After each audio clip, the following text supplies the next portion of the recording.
There was always something wrong with Annie. For years, I thought I was the only one who saw it. Our parents were never home. Mom worked overnight shifts at the nursing home. Dad spent days at sea as a longshoreman. They managed as best they could, until Annie was diagnosed with insomnia before she could even pronounce the word. Hospitals, medications, stretches of sleepless hours. Eventually, they needed help. Aunt Judy and Uncle Mark took us in when they could. Most kids would have been thrilled. Pizza, video games, all-nighters. Not me. I dreaded the nights at their house. The pull-out in Uncle Mark's man cave, the smell of old beer and motor oil, the rows of dusty model airplanes hanging from the ceiling, frozen mid-flight. Annie, always in a separate room, all the way upstairs. Shouldn't I stay with her? I asked after her latest hospital stint. Not for her sake, for theirs. She hadn't slept in over a day. "She'll be fine, Andrew," Uncle Mark said. "Get some rest." As if I could. It wasn't my sister I was worried about. It was everyone else. Bad things happened when Annie was around.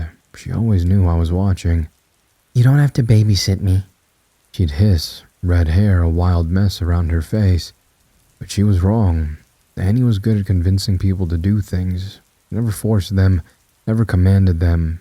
She just planted the seed, waited for them to doubt themselves, then let them make the choice. Jonathan was her favorite target. He was younger than me, eager to impress. And he knew that, and she used it.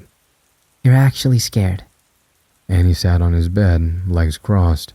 "It's science," She said, "Cats can survive high falls. They always land on their feet. You don't believe me?" "I do." "Then prove it." I got there too late. By the time I burst into the room, Jonathan had already let go. I lunged past him, reaching for the window like I could still catch it. But the cat hit the grass 3 stories below, limbs flailing. It lay there, motionless. My heart stopped. Then it rolled over, let out an annoyed meow, and trotted away. Fine. Everything was fine. Except for Jonathan. He stood there, frozen. Then he let out a horrified noise and ran, slamming his bedroom door behind him, sobbing on the other side. I spun on Annie. She was still sitting on the bed, still watching, still grinning, like she was listening to music. I tried to tell Mom, tried to tell Aunt Judy, but Annie was always one step ahead. "My teacher said cats can fall from high places," She said, small, innocent. "I'm really sorry, Aunt Judy." It was bullshit. Annie had never been sorry a day in her life. I should have known then that it wouldn't end there, that it would only escalate. Jill's 12th birthday party. 1 minute it was all cake, music, and squealing girls in neon pajamas. The next, half of them were throwing up, vomiting in the sink, the bushes, the hall bathroom overflowing. A chorus of retches and groaning, like something had poisoned them all at once. Aunt Judy was frantic. "Was it the pizza? Did they eat something bad?" Mom was already calling parents, apologizing to the chaos. And me? I was watching Annie. She stood in the middle of it all, completely still, her arms crossed, eyes darting too quickly between the crying girls. She wasn't sick, she wasn't upset. She was watching. That was all it took for me to know. She had done something. She had to have. The lemonade. I whispered to Jonathan. He looked at me narrow-eyed, and he did something to it. He didn't argue, because of course she had.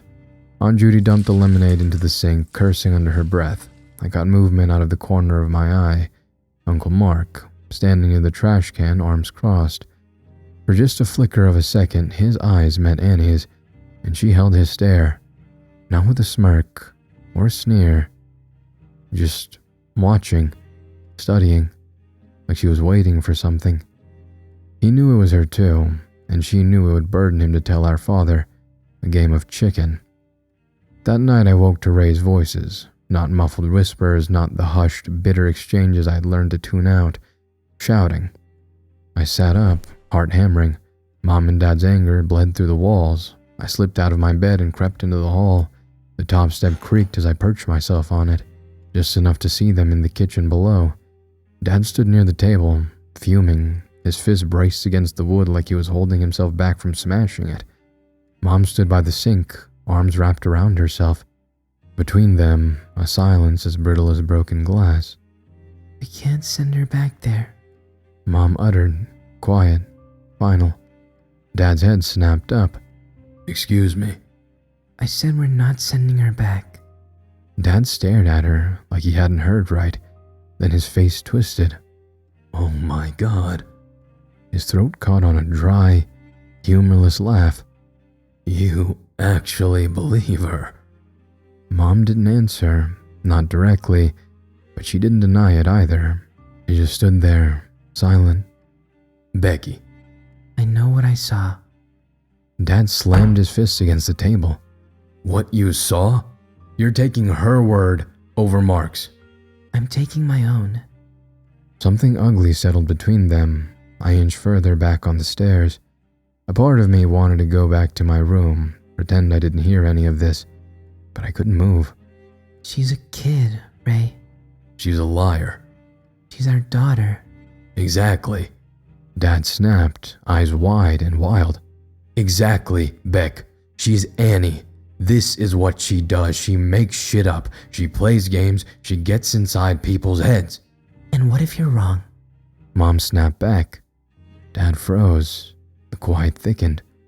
Mom held his gaze, waiting. I swore I saw Dad's face crack, just a flicker of doubt before he shook his head. Jesus Christ. He turned his back on her. You think I don't know my own brother? Mom tried again, a final, shaky attempt. She doesn't sleep. Dad let out a harsh exhale and dragged a hand through his hair. Then he straightened. Let's go talk to her, then. He pushed back from the table so hard the chair scraped against the floor, and then he started toward the stairs. I bolted, rushed back to my room, as quiet as I could, ducked under the covers just as his footsteps pounded past. A resounding boom, Annie's door slamming open. Look me in the eyes and tell me the truth. Dad's roar echoed down the hall, sharp as a whip. Mom followed, frantic. Ray, stop, please. You'll wake Andrew. A crash, glass shattering. I shot back out of bed and charged into the hallway. Mom was already pulling at Dad's arm, pleading. Ray, she's just a kid. She knows what she's doing. Answer me. Annie sat in the corner of the room, cowering. Small, silent. Dad stood over her, towering, his chest heaving, fist tight, face burning red. Say it. Lower now, deadly. Tell me what you did. Annie didn't answer, her eyes fixed on him. Mom pushed against his chest, trying to hold him back. Ray, listen to me. You ruined him. Dad's tone was quiet now, shaking. You ruined my family. A pause. A long, horrible pause. Then Dad reached for her. Mom shoved him backward. Stop, Ray, stop. Dad stumbled, catching himself on the dresser. His hands trembled, but they were still clenched into fists. Red and blue lights flooded the windows. A loud knock shook the front door. Dad turned, stared at me, and for the first time, he saw what I saw. His face changed, like he hadn't expected me to be there at all, realizing I had heard everything. Everything collapsed around me, too fast to stop. The flashing lights, the officer stepping inside, Mom sobbing on the front steps, Annie clutched to her side, Dad being shoved into the back of a cruiser. I stood in the hallway, watching it all, my ears buzzing. I barely heard the officers comforting Mom or the paramedics checking on Annie. She had a small cut on her forehead, just enough to leave blood, just enough to leave evidence. I watched as the paramedic pressed a gauze pad against her fair skin. She wasn't crying, she wasn't shaking, she was just staring past them, unblinking. When she caught my eye, she smiled. Mom told us Dad would be gone for a while, then she never spoke of him again. But his absence loomed in the quiet, in the canned meals, the late pickups. Some days she kept us home from school, either to work extra shifts or to sleep. Nights she sat by the window chain smoking, that rancid smell curling up through the vents, burning my eyes. I wasn't the only one awake. I'd hear Annie shift in the next room, the floor creaking beneath her weight. I imagined her crouched by the door, listening to Mom sob into the phone with Papa. It didn't take long for him to show up, a suitcase in one hand, a bag of groceries in the other. With Nana long gone, he was eager for company, and I was eager for him. A silver lining, a little light in the house again. Papa brought what had been missing for so long, music coming from the old stereo, warm meals, stories before bed. He taught me the things Dad never got the chance to. How to drive, how to tie a tie, how to use the power tools that sat dusty in the basement. He invited Annie too. Tried, but with her, there were always incidents. Spilled drinks, broken glasses, his pills vanishing from the bathroom, books he gave me disappearing from my shelves. It wasn't enough for Annie to reject his company. She didn't want us having it either. And still, Papa stayed. I begged him to, and he did. As much as Annie tried to spoil it, there was comfort in knowing he was there, waking up every morning to find him already at the kitchen table, paper folded neatly beside his plate, watching as he dropped it the moment I walked in just so he could make me breakfast. Papa loved to watch me eat, loved his stories even more. One morning he handed me a small medal, a military pin, scuffed but sleek. "Almost died earning that," he said. "Wasn't much older than you are now." It didn't feel right to take it, but he insisted. His grin widened when he saw it pinned to my backpack the next day. "Now I'll follow you, even when I'm gone." Annie cut through the moment. What about when you die? We turned. She stood in the doorway, drowning in an oversized t-shirt, her long red hair dragging against the floorboards. "Annie!" I snapped. Papa just chuckled, waving a hand. "It's alright. We'll all be a rock in the ground someday. But some of us," he winked, "are lucky enough to be more." He gave me a light pat on the cheek before turning to her. Annie didn't blink. Her face stayed blank, cold, until it wasn't, until something pulled at the corners of her mouth, her stare slipping into something sharper. That night, she let the air out of his tires before our trip to the mall. Then, while we were gone, she poured milk into the sauce he had left stewing on the stove. The morning after my basketball game, I stormed into the house. Papa had been late, missing. I looked for him from the court, scanning the crowd, waiting to hear his encouragement from up on the balcony, coffee in hand. But he never came. My mind had gone straight to Annie. Hidden shoes, a blocked door, a well-timed coughing fit. Anything to keep us apart. I found her at the kitchen table, smirking. "What did you do?" I seethed. No answer. Before I could press her, Mom burst out of the bathroom, phone to ear, eyes red, makeup smeared. She saw me. The phone clattered to the floor. She grabbed me, arms around my shoulders, shaking, sobbing. I barely heard my aunt calling from the fallen receiver. I barely heard Annie speak. "Papa's dead," she said. Shock hit first, then rage. I stood there, stiff as stone, bracing my mother's weight while Annie watched, like we were portraits in a museum, like she was studying us. Something in me woke, something old, something I had never felt before, but I'd always been there, waiting, smoldering, ready. Annie, the spark. I saw myself lunging, slamming my fist into her skull, cracking it open, splitting her like an egg. Saw her black soul uncoiling, slithering out like smoke, like a demon being set free. But I didn't move, because she wanted me to. And I wasn't going to give her that. Not about this. Not ever. At Papa's funeral, I clenched my jaw, locked my limbs, held it all in, not realizing that by doing so, I was giving Annie exactly what she wanted. She wasn't just robbing me of my grandfather. She was robbing me of my grief. "Sorry for your loss." For the 100th time, the man shaking my hand held it a little too long, squeezing just a little too hard. "He was a good man, a very good man, and a great ball player. Nobody could swing a bat like him." The words burrowed into me, every syllable thick with pity. Pressure built behind my temples, pulsing in waves. My body moved before I could think. I ripped my hand away, too forceful, too abrupt. The old man stumbled back. A pause, a freeze. Heads turned, stares burned. And just like that, the focus was on me, not on Annie, not on the girl standing at my side, looking appropriately solemn, playing her part, playing me. My mother, wrecked with grief, had to pull me aside. What's the matter with you? I wanted to scream. I wanted to grab her by the shoulders and shake her, tell her how Annie was winning, weapon and shield, make me angry enough, push me far enough, and I would be the bad guy. And she would be untouchable. The following week, Papa's medal fell off my backpack.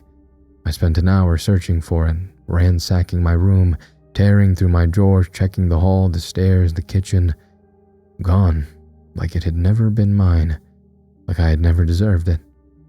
I walked through the front door in tears. Mom tried to console me, but nothing helped.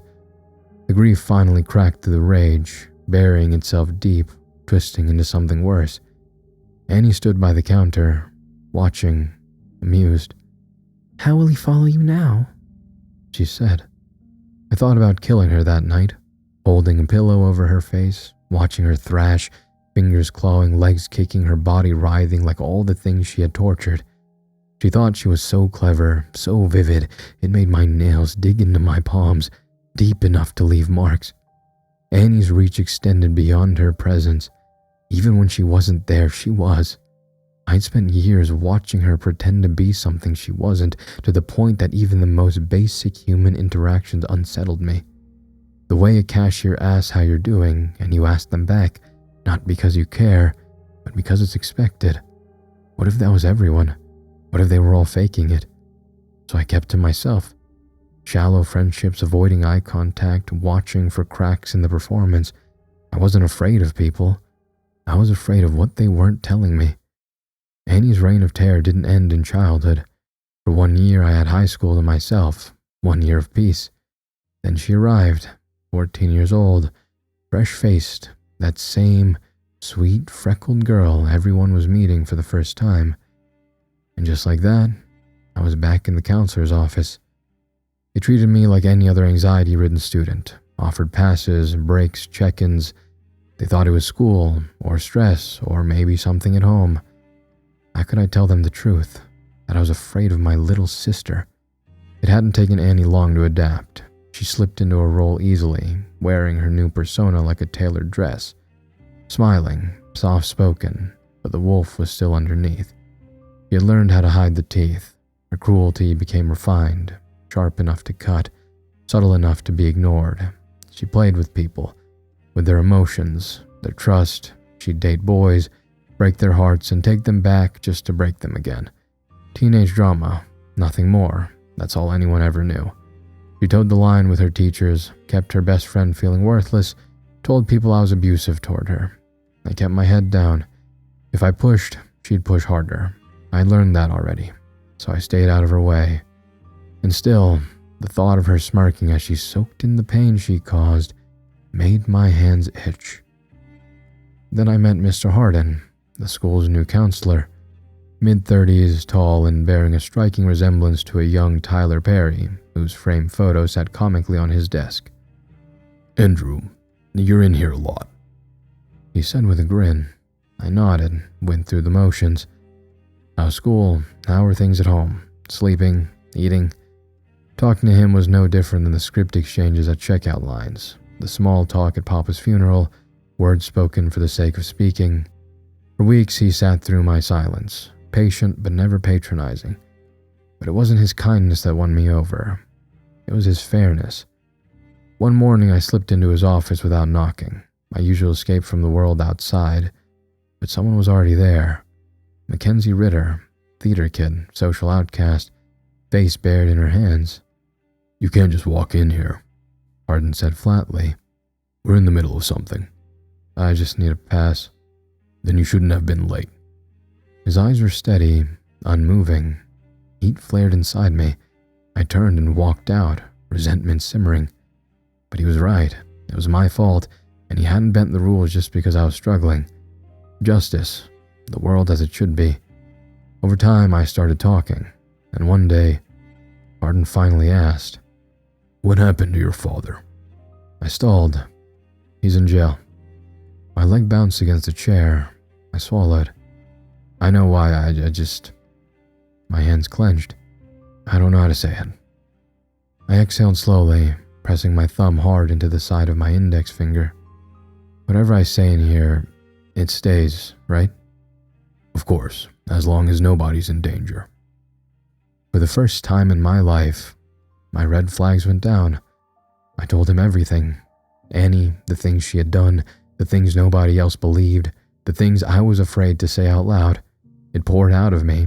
Walking out of his office that day, I felt lighter.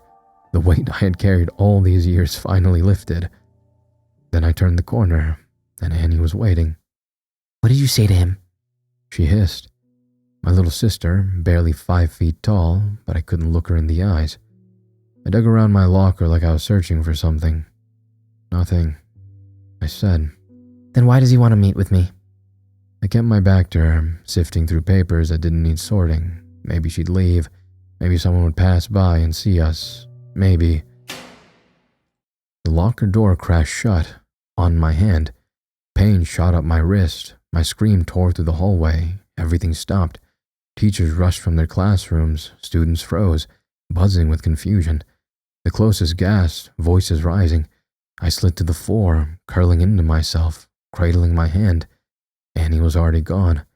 I escaped with a bruise and some swelling. It hurt to make a fist, but it was better than a severed finger.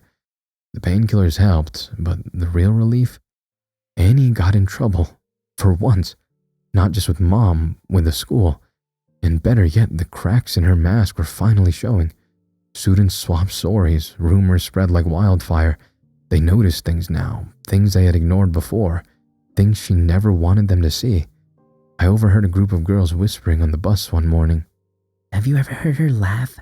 One asked. I sat with her at lunch once. She didn't say a word. Said another. I bet she has dolls of everyone and pokes them with needles. Then came the nickname, Little Ginger Snap. It started with the upperclassmen, then trickled down the ranks. Annie never reacted, never flinched, but I knew her. I could see it. The way her shoulders drew taut ever so slightly, the way her fingers twitched, curling into her sleeves. She hated it, and things would only get worse. Hardin wanted to meet with her regularly, and Annie, for the first time in her life, was up against someone who could actually see through her. Someone who didn't fall for the feigned innocence, the sob stories, the calculated charm. Thus began the chess match. Annie skipped a meeting. Hardin called home. Mom showed up. Annie ate soap in the bathroom and made herself throw up. She skipped school entirely. Hardin sent the resource officer out to find her. It was war, and I wanted to see how long it would last, because if there was one thing I had learned, you could never underestimate how far Annie was willing to go. But Annie was smart. She knew that every act of defiance only made her look worse. The day she finally gave in, I savored it. And it wasn't long before Hardin made his final move. I think you should take Annie to a psychologist, he told my mother. There are concerning signs of antisocial personality traits. Now, I can help you. I know a couple doctors who specialize in this kind of thing. Mom's ignorance had always been a wall, but now it had cracks. For the first time, Annie was undeniable. A real-life, near-diagnosable, manipulative little sociopath. And finally, I was vindicated. Everything I had gone through, everything no one had believed, it wasn't in vain. But Mom didn't feel the same. That night she cried, pacing the kitchen, a cigarette shaking between her fingers. Did I do something wrong? She whispered, like I had the answers, like a 16-year-old could tell her why her daughter was like this. You didn't do anything wrong, I said. You're my mother too, and I didn't end up like that. Mom took a drag, exhaling smoke through her nose, her gaze far away. We did everything with you. The school functions, the soccer games. Her words thinned, like the sound of something unraveling. We got lazy with Annie. Her fingers twitched. Then, barely audible, Maybe your father was right. I stiffened. Right about what? She didn't look at me, didn't blink. Then, like she had snapped back into herself, she crushed the cigarette into the ashtray with a brisk, deliberate motion. It's late. she said, and then walked off. It was the most we had spoken about my father since the arrest, since that night. Mom followed up with the pamphlets, help left behind from Hardin. Annie had to attend weekly therapy, sometimes with us sitting in. I found it satisfying, watching her shrink into the chair, stiff and uncomfortable, just as she had made everyone else feel. I did my best to appear as the caring older brother, to mirror what she had done for years, feigning the right emotions, saying the right things. It wasn't easy when all she did was lie. Ever since Dad left, She'd start, soft, almost trembling, blaming him, his absence, the void he left behind. Mom and the doctor nodded like this was progress, like acknowledging pain equaled remorse. I wasn't fooled, not even after her fake apology, not even when she wiped at her dry eyes like she was on the verge of tears. And as soon as we got home, she would lock herself in her room without another word, but not before giving me one last look from the stairway. Not a glare, not anger, something else, something calculating. That was when I started sleeping with a knife under my pillow, just in case. Whenever I felt ridiculous for doing it, I reminded myself never underestimate how far Annie is willing to go. And right now, it seemed like she wanted me dead. Mom wanted to believe therapy was working. The psychologist told her to be patient, to give Annie time. Instead, Mom did the worst thing anyone could do. She went to the internet. She spent hours, days, falling into the black holes of junk science and panic forums. Warning signs your child is a psychopath. Dietary treatment for personality disorders. Buy our special formula. 10 early indicators that your kid will become a serial killer. It was fucking crazy, and it made Mom even crazier. Then, she found him. Dr. McKinnon.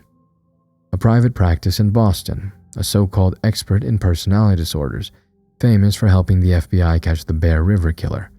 Mom read everything. His research, his interviews, the book he had written about his groundbreaking work with murders, state-of-the-art technology, he promised. A way to rewire Annie's brain. To fix her. Mom was on the phone in seconds. She scheduled a call with the secretary, but when the day came, the number wouldn't go through. It took days to realize Annie had blocked it. When she finally got through, McKinnon was calm, confident. I can help your daughter. I was pretending not to eavesdrop from the other room, pencil frozen midair. What we do is revolutionary. We can change the way her brain processes emotions, restructure her responses, give her a chance at a normal life. Mom drove to Boston that weekend, signed every waiver they threw at her, paid an exorbitant amount of money, booked a hotel for the recovery days. Surgery was scheduled, 6 weeks, as though Annie would ever let it happen. The night Mom told her, it erupted. why would you do this to me? Annie snapped. Because there's something wrong with you. It hurt Mom to say it, but Annie was ready. She had been waiting for this moment, for Mom to slip, because nobody could hurt better than Annie. She always knew the worst thing to say. Locked and loaded, she fired. You're worse than Dad. The slap rang through the house. Mom stood there, breathless. Annie didn't move, didn't flinch, didn't even touch her face. If anything, she looked impressed. I want to go to another school, She said, like nothing had happened. Mom let out a tight breath, still trying to collect herself, still shaken. What's wrong with your school? Everyone thinks I'm crazy. Send me to St. John's. I don't have the money for that, Annie. Cancel the surgery. Mom huffed, and then, steel hard. It's either the surgery or I'll have you committed. Which one? It shut Annie up faster than anything I had ever seen. She turned on her heel and walked straight to her room. No last words, no final jab, nothing. Just gone. Mom held it together until she heard Annie's door click shut. Then, her whole body caved. She slumped against the counter, hands covering her face, shaking. A choked, muffled sob. I sat there, awkward and useless, having just witnessed the entire thing. I wanted to say something. I wanted to comfort her, but all I could think about was what Annie was going to do next, because this wasn't over.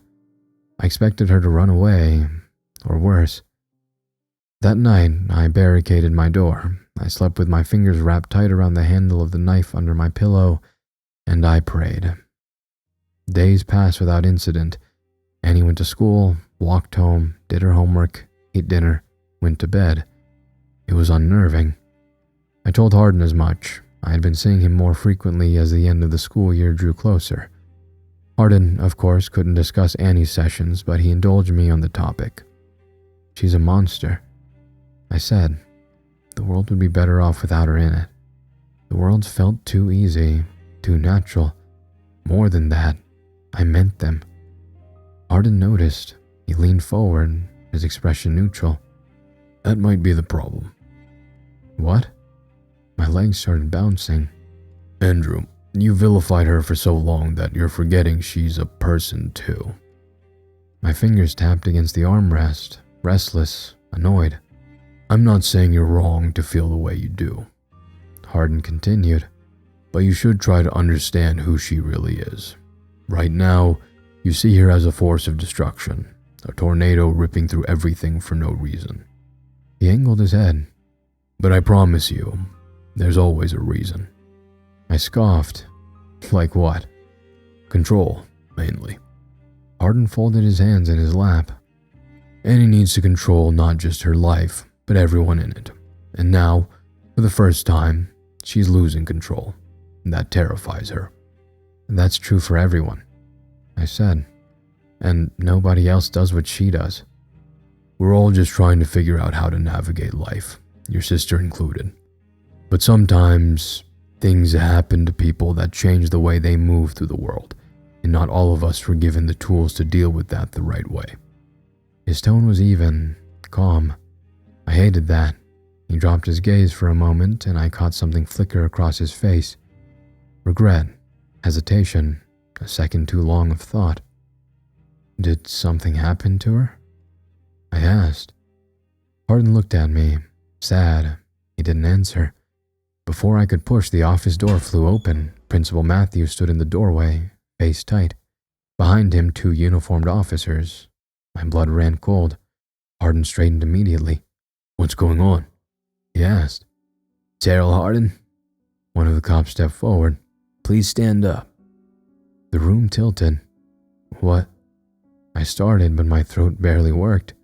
Hardin stood. This is a mistake. We need you to come with us. Cuffs flashed. Metal caught the fluorescent light. My stomach dropped. Students gathered outside, phones out, recording. Whispers spread like fire. Holy shit. What did he do? I heard it was Mackenzie Ritter. The name hit me like a slap. I whipped my head around, scanned the crowd, and then I saw her, Annie, standing by the lockers, watching, not smirking, not laughing, just watching. Mackenzie was near the office, crying into a teacher's shoulder, and Annie, she was right beside her, a hand on Mackenzie's back, a soft, sympathetic expression, like she had been the one to help her find the courage to speak up. The cops walked Hardin out, his head down, steps slow, and just before they disappeared through the front doors, Hardin turned and looked at me. In his eyes, I saw the exact same confusion, the exact same betrayal, the exact same helplessness as my father. I was 12 again, standing in the front yard, watching Dad being led away in cuffs, the flashing red and blue, Mom screaming, neighbors peering out from their windows. And Annie? Silent, still, like she was just waiting for it to be over. I let out the breath I was holding, forcing myself to move. When I turned back, Annie was still watching me, holding the gaze.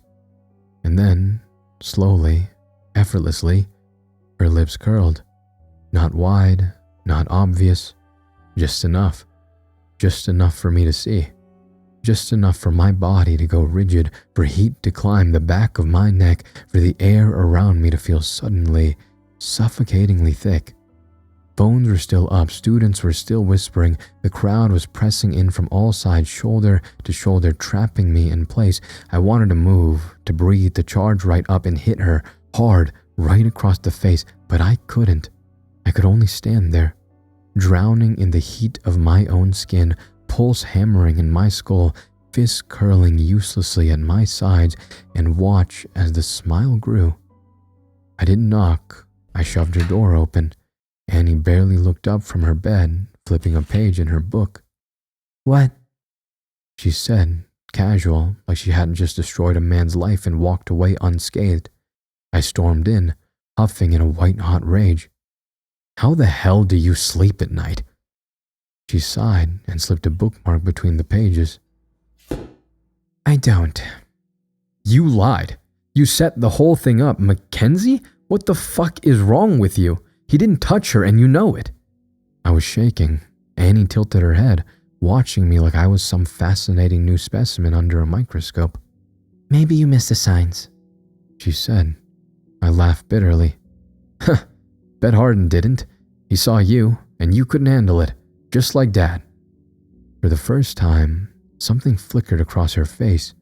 Not guilt, not regret, just annoyance. She tossed her book onto the nightstand with a dull thud. "Is this really why you're here? To yell at me? I thought you wanted to understand me." I gritted my teeth. "There is nothing to understand, Annie. You hurt people. That's all you do. I want to know why." She crossed her arms. So did I. The room was thick with silence. Then, slowly, she leaned back against her headboard, like this conversation was exhausting her. "I don't know why I do the things I do," she muttered. "Bullshit." Her eyes snapped to mine. "I don't." "You don't get to say that. Not after today." "I don't understand myself either." Her voice cracked, just barely.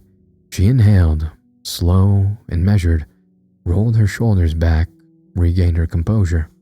"You treat me like I'm an experiment," she said coolly. "and I don't appreciate it." "Annie," I snapped. "They're about to put a chip into your fucking brain. You couldn't be any more of an experiment." She didn't blink. For a long time, it was just the hum of the air conditioner, the distant sound of Mom's TV from the other room. Then, slowly, her gaze drifted past me. I followed it, eyes landing on the dresser, on the framed school photo. She was smiling in it, not like she usually did. It was playful, carefree, like a child who didn't know yet about the world around her. "Do you ever feel bad about what you do?" I said, quieter now, defeated. "Of course I do." "I don't believe you. I think you hate people because I think you hate yourself, that you're different. Am I wrong?" Annie didn't flinch, didn't react at all. "Do you even love me?" I asked. "Or Mom? Or do you hate us too?" She cocked her head, not in confusion, like I had missed something obvious. She got up off the bed and stepped closer, stopping just inches from my face. Her words came soft. "I don't anything you. I don't anything anyone." It was the most honest thing she had ever said to me. And in that moment, it made my skin crawl. It wasn't until later that I realized how sad of an admission it was. I didn't say goodbye. When Mom and Annie left for Boston early that Friday morning, I watched from the window as the car pulled away. I had nothing to say to her. Despite my doubts about McKinnon's device, I wanted to believe that when she came back, Annie would be someone else, someone new. With the house to myself for the weekend, I did nothing. I slept for hours, for days, as if I was catching up on every night of restless fear. When I was awake, I drifted. I sat in silence, watched TV without absorbing anything, laid on the floor, staring at the ceiling, my pulse ticking through my limbs like a countdown to her return. I needed to do something, anything. Harden's words echoed in my head. Try to understand who she really is. You see her as a force of destruction. There's always a reason. I didn't want to hear it, but I still found myself walking up to her room and stepping inside. I sat on her bed. The sheets felt wrong beneath my hands, like a hotel room, a place I didn't belong. Some of her clothes were strewn about, A book was half open on her desk, 11 Tales of Horror. I picked it up, absently, eyes skimming the page she had left off on. Quote, "Wandering the earth unseen, untethered, trapped between what was and what could have been." End quote. I frowned and shut the book, placed it beside her framed school photo, the one where she was smiling, the only one. Was she always like this, or did something make her this way? And if so, could she go back? Could she be the same girl in this photo? Or had that girl never existed at all? I lay back on her bed and stared at the ceiling. Who would be walking to the door tomorrow morning? Would she run to me? Would she hug me? Would she say she was sorry? I never hugged my sister before, not that I could remember. The scar on my hand reminded me why. I didn't realize I'd fallen asleep until sunlight stretched across the floorboards. Morning. I sat in Papa's old seat at the kitchen table, staring at the front door, my fingers curled around an untouched mug of coffee, waiting like a soldier bracing for orders. When I finally heard car doors slam shut, my gut wrenched. The front door swung open. Mom entered first, her face too bright. "Oh, hi, hun." She dropped her bags and kissed my cheek. "Annie, come say hi to your brother." My breath caught. I felt her before I saw her, standing just inside the doorway. Small, shy. "Hi." She said, barely a whisper. She rubbed her arm up and down, awkward, like a kid standing in front of a classroom. She was uncomfortable, and somehow that unsettled me more than anything. "Hi," I managed. Her eyes were different, not blank, just different. A patch of her scalp had been shaved, stitches running from her forehead into her hairline, evidence of whatever had been done to her, of how Annie was no longer just Annie. "Can I take a shower, Mom?" She asked softly. "Of course, baby. Just be careful. Wear a cap, okay?" Annie nodded and slipped upstairs, disappearing without another word. The second she was gone, Mom hovered beside me, grinning. "They said it could take a while to kick in." She whispered, excited, hopeful, delusional. "But I think it's already working." I said nothing, just watched her float into the kitchen like this was the first good day she'd had in years. I glanced at the wooden knife block on the counter. The biggest slot was still empty. I wasn't putting the knife back. Not yet. I needed to see a lot more. Annie slept for days, weeks. An unexpected side effect, Mom told me. When Annie was awake, she was polite. Please, thank you. Short clipped words over dinner, no sarcastic jabs, no needling glances. I was trying to enjoy my summer, shooting pucks in the driveway, riding my bike, getting out of the house, but I was still stuck with her. Mom called to check in constantly, but there was nothing to report. For the most part, Annie wasn't there. And then, the walls shook. I woke, gasping. A boom. Then another. Louder. Something slamming against the walls. I shot up, heart hammering. I sprinted to the hallway and stood outside Annie's door, listening. More crashes. Another. Silence. I reached for the doorknob, then stopped. Something told me not to go in. Something told me to stay away. I called Mom instead. "It's normal," she assured me. "McKinnon said this might happen. He called it emotional fallout." Emotional fallout. Wish someone had warned me. After that night, I was hyper aware of her.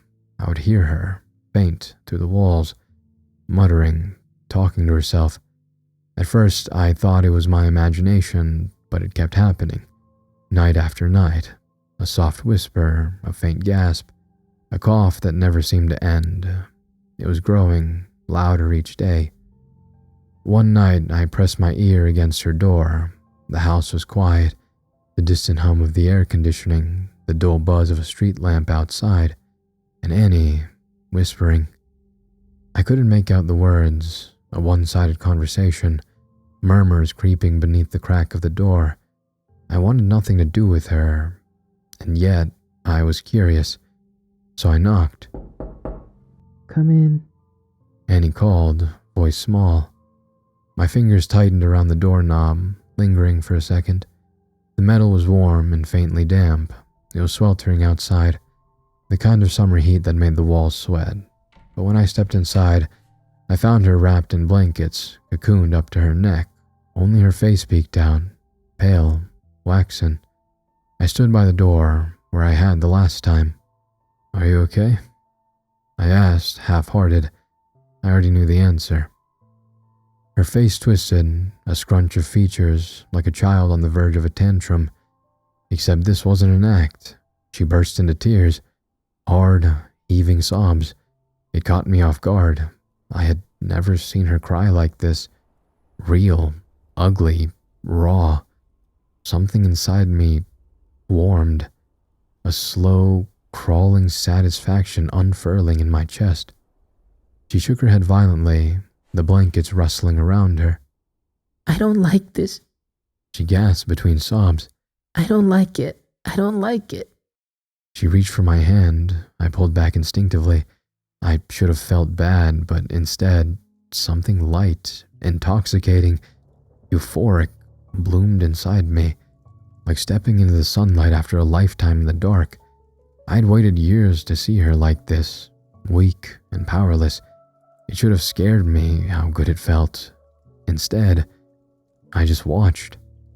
"It's okay." I lied. I let her grab my hand this time, let her clutch it, tremble, and sob. I let her believe it, muttered fake assurances, syrupy and sweet, dripping from my tongue like honey. And in that moment, I wondered, was this how she had always felt?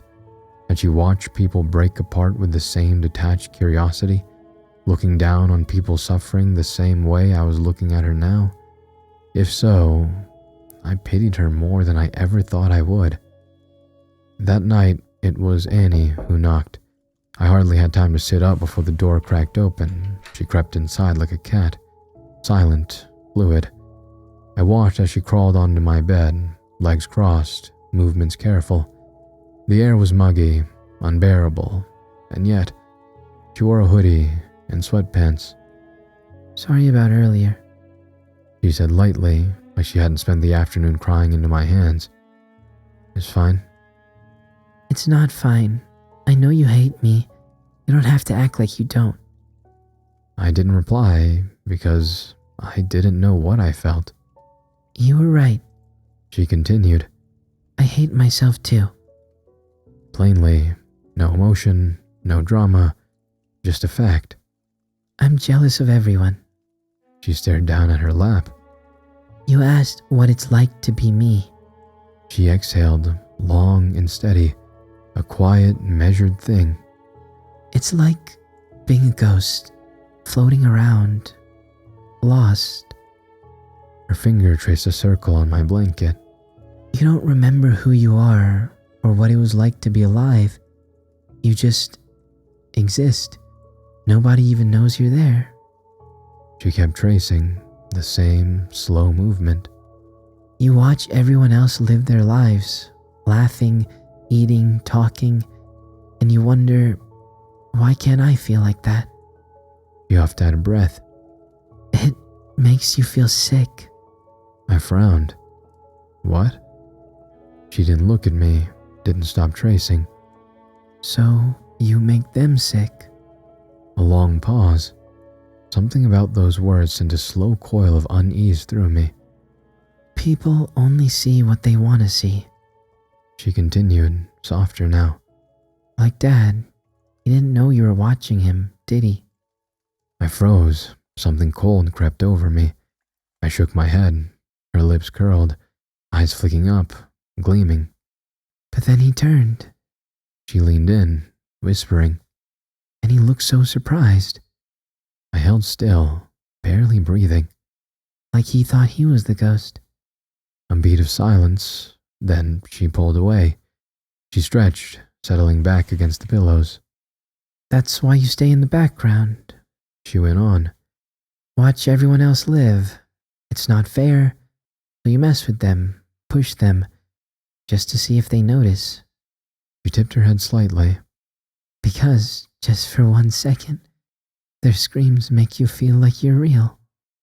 A small, humorless laugh. I've spent my whole life chasing that feeling. I sat up slowly, pressing my back against the headboard. Her words itched at something deep in my brain, like I had heard them before.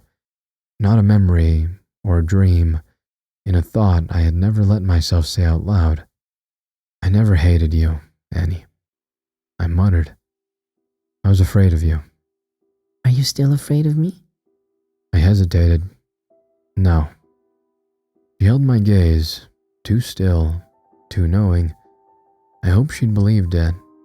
She leaned forward, resting her head against my chest. I tensed, sat there, rigid, my hands hovering awkwardly, slowly, reluctantly. I let them press against her back, her first hug. It felt unnatural, like holding something lifeless, something dangerous. When she finally pulled away, she smiled. Good night. She whispered. She slipped out the door, leaving nothing behind. Not a word or a glance. I exhaled and sank back against the mattress when a sliver of light caught my eye. The knife, sticking out from under my pillow. I tucked it back beneath the sheets and prayed she hadn't noticed. My birthday. I didn't expect anything, which is why, when Annie burst into my room grinning, my stomach twisted. Follow me. She chirped. She escorted me downstairs. Mom was waiting, beaming. A cake sat on the table, 16 candles. Annie plopped a party hat on my head and started laughing, harder than normal. Her face flushed red, eyes too wide, like something inside her was pushing, stretching, desperate to break free, and she couldn't contain it. I thought she might pass out from it. Then she suddenly gasped and reached down by her feet. I got you something. A box, wrapped, tied with a bow. I stared at it.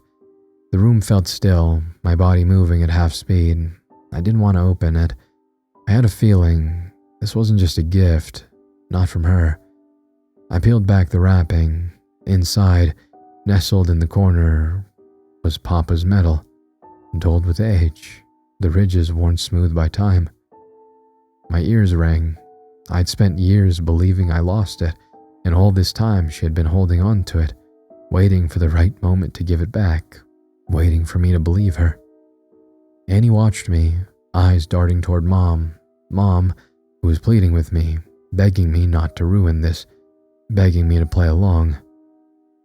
My grip clamped around the pen, cold metal, jagged edges, a weapon in my hands.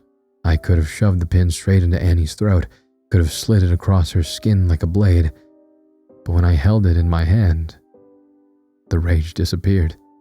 Papa taught me better than that. I exhaled. Thanks. Annie lunged forward, wrapped her arms around me in a tight, long embrace. Mom watched through her fingers, overwhelmed with emotion, but when she reached for the cake knife, she froze. Where's the big knife? I let go of Annie immediately, didn't look at her, didn't let her see the truth in my eyes. I could feel her gaze, heavy, waiting. Then she turned to Mom. Maybe a ghost took it. Mom chuckled. You sound like your grandfather. She grabbed a smaller knife, then sliced through the cake as if nothing was wrong. Annie ate quietly, didn't glance at me or say a word, but I could feel it, the smile, lurking just beneath her lips, waiting for me to give in, knowing that I already would. She cried again that night, almost every night, and though I'd savor it at first, now the sound of her muffled sobs left a knot in my stomach, because if this was real, if any of it was real, then Annie had been drowning for a long time, and for the first time she was reaching for air. I almost felt bad. Almost. But I caught myself before I fell too far. I couldn't let Annie fool me. I would never let it happen again. I studied her closely. Every time her smile faded, every time the corner of her mouth twitched, I wondered, was this emotional fallout, or was the mask slipping? What can I do to make it easier for you? She asked the next day. We sat side by side on the front steps, the summer air pressed against my skin, thick and suffocating. I didn't look at her. It doesn't matter, I said. When I look at you, I still see the ghost." She frowned, didn't argue, didn't say anything at all. The next morning, she dyed blonde streaks into her hair, a whole new person, or trying to be. As the summer wound down, we spent more time together, movies on the couch, midnight conversations in our rooms. She asked me things about myself, things she never cared to know before. I answered begrudgingly. Still, she followed me like a shadow. One day, she came with me to Papa's grave. The grass was damp, glistening with dew. She held a bouquet, small and delicate.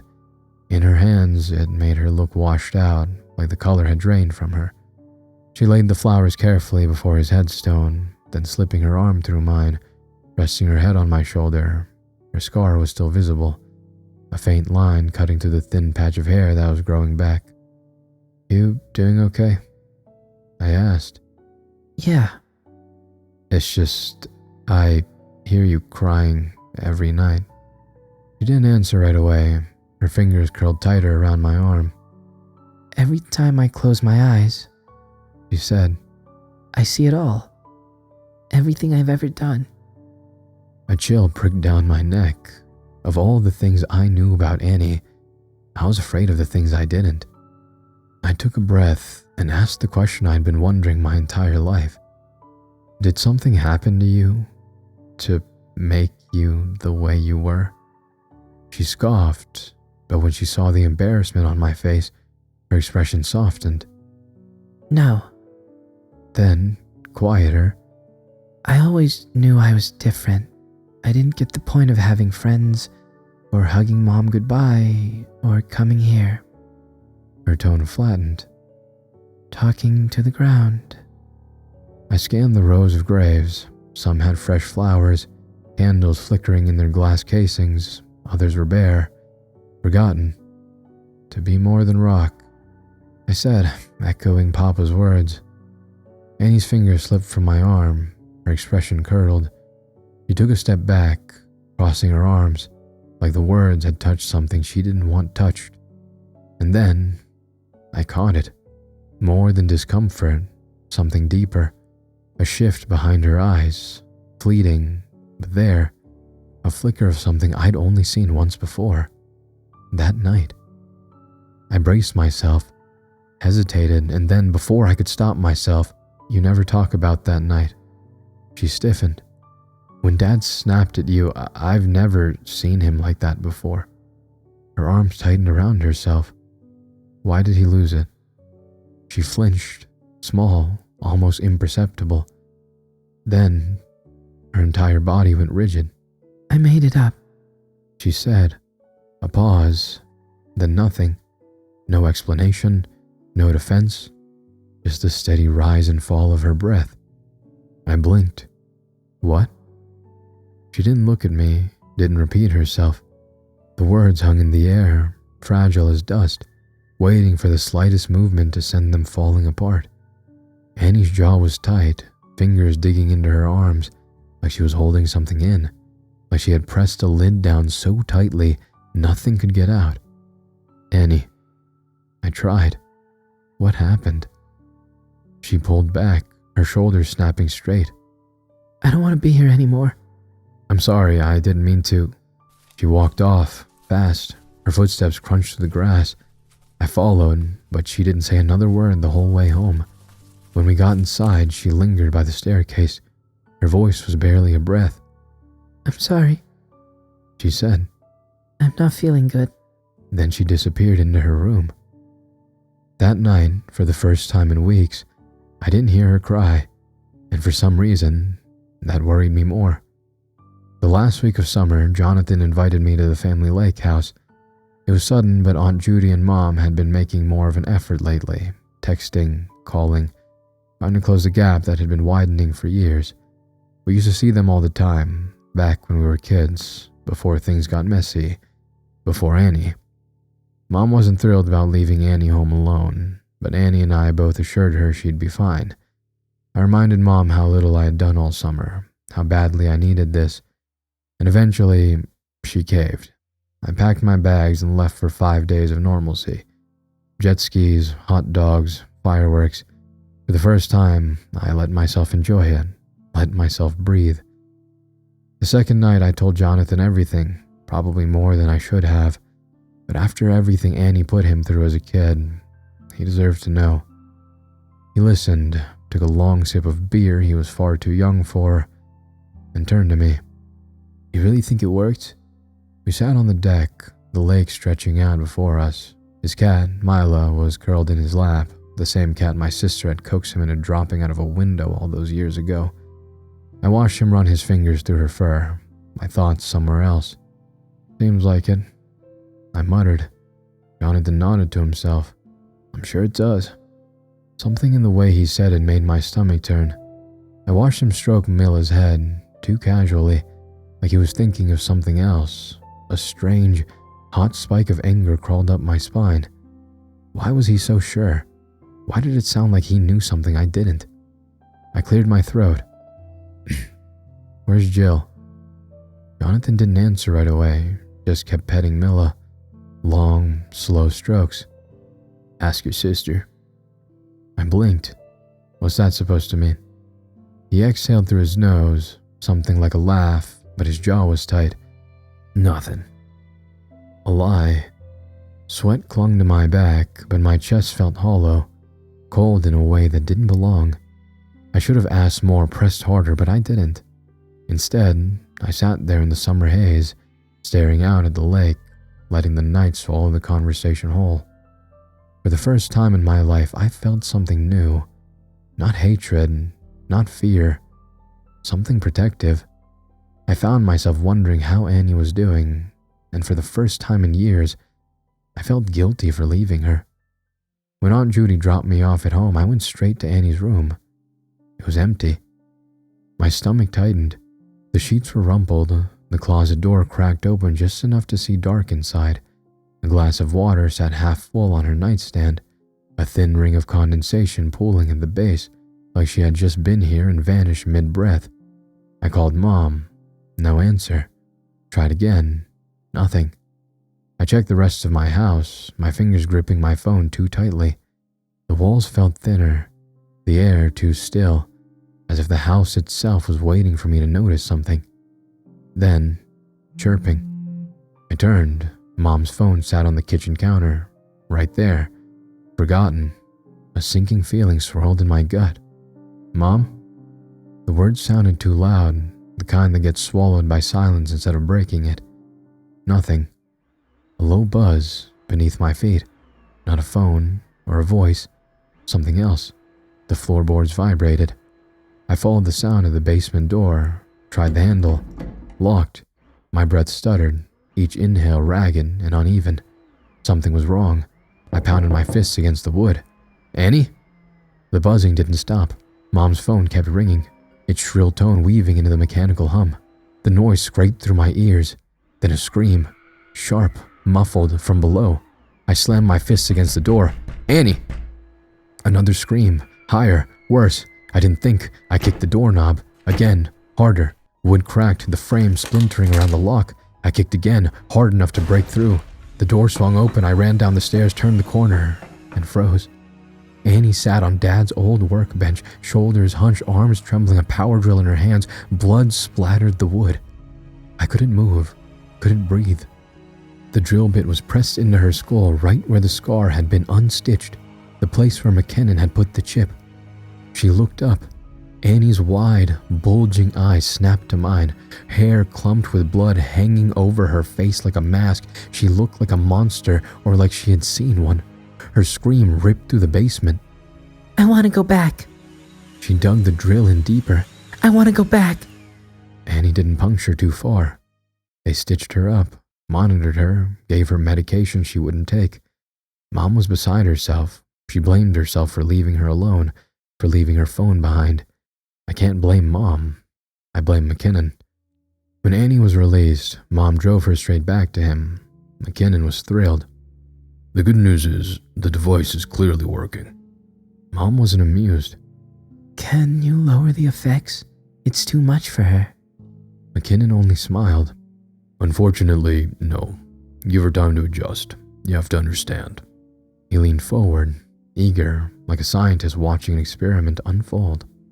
She's not just learning how to live with others. She's learning how to live with herself. A pause. She's feeling her entire life's worth of guilt and shame. Another smile. Fascinating, isn't it? Mom didn't answer right away. Her lips parted like she wanted to, but no words came out. Slowly, she pulled her purse higher up her shoulder, a nervous adjustment. Kind of thing she did when she was trying to keep her hands busy, trying to hide how uncomfortable she was. That's... She forced a tight-lipped smile. That's a lot for a 15-year-old to carry. McKinnon only smiled wider. On the drive home, Mom hardly spoke. She kept one hand tight around the wheel, the other drumming anxiously against her thigh. I could feel it, the shift.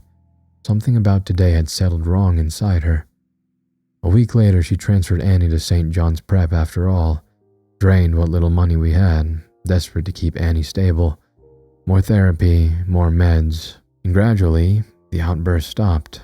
Annie became quiet, and that terrified me more than anything. On the final night of summer, we sat in her room, talking about school and Annie's new chapter. Hope nobody at St. John's has friends at NHS, She said. I shrugged. Doesn't matter, you're starting over. She twisted a loose thread in her sleeve. What if it's too late? Too late for what? What if I die tomorrow? Do you think anyone visits my grave? It felt like something for her new therapist, but maybe it was time for me to be the big brother I never got to be. I'd visit, I said. She blinked. A pause. Do you love me? She asked. Her piercing green eyes held me still. My throat tightened. 1,000 answers rose to my tongue, but she didn't want a pretty lie. She wanted the truth. Not yet. I admitted. The words sat rough in my mouth. But I'd like to, someday. She rested her head against my arm. I fought the instinct to pull away, fought the residue of fear that still clung to me. Maybe I'd never forget what she had done. Maybe that was the point. Causing pain was how she ensured she'd never be forgotten, because she didn't know any other way. How miserable. I forced my arms to move, to give her a warm squeeze. She needed it, more than I did, more than anyone. She was the first one up the next morning, rummaging, moving, alive. When I came downstairs, she was already by the door. Her St. John's uniform was crisp, the red plaid skirt making her look strangely small. Her green eyes, once watchful, were soft. Her hair, normally wild, was tied into braids. The scar on her head was hidden, perfectly covered. Mom grabbed her keys. Have a good first day, She said to me. fresh start for all of us. She turned toward the counter and stopped short, her breath hitched, eyes locked on the knife block. The biggest slot was no longer empty. Oh, the big knife. Her gaze snapped to me, expectant. I felt it before I said it, the shape of the lie, the weight of it. I kept my face blank.